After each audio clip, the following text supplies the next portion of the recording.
কৃষ্ণদাই কিমান টকা লৈছে সেইটো কৈ দিব লাগিব তেওঁ এডভাৰটাইজমেণ্ট দিছিলে নিউজত দিছিলে যে জুবিনদাৰ কাৰণে তেওঁ বিনামূলীয়াকৈ গীত পৰিৱেশন কৰিব কিন্তু তেওঁ ক'লে এতিয়া বাণিজ্যিক অনুষ্ঠান নহয় কিন্তু তেওঁ কেইটকা লৈছে কিন্তু ক'ব লাগিব ঢকুৱাখানা ৰাইজক ক'ব লাগিব কওক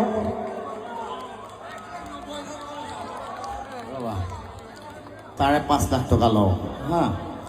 6 লাখ টকা লওঁ আৰু আজি মই যেটো আমাৰ খৰচ মাত্ৰ মই এবাৰ কৈছিলোঁ যে এবাৰ মই অনুষ্ঠানবিলাক 30 এপ্ৰিললৈকে মই ৰাইজৰ কাৰণে বিনামূলীয়া আছিল আৰু গতিকে আজি অনুষ্ঠানটোত মাত্ৰ মই 1,70,000 টকা লৈছোঁ আপোনালোকৰ একদম সাধাৰণ পইচা আপোনালোকৰ আৰু যিটো পইচা আমাৰ এই গোটেই মানে উদযাপন সমিতিয়ে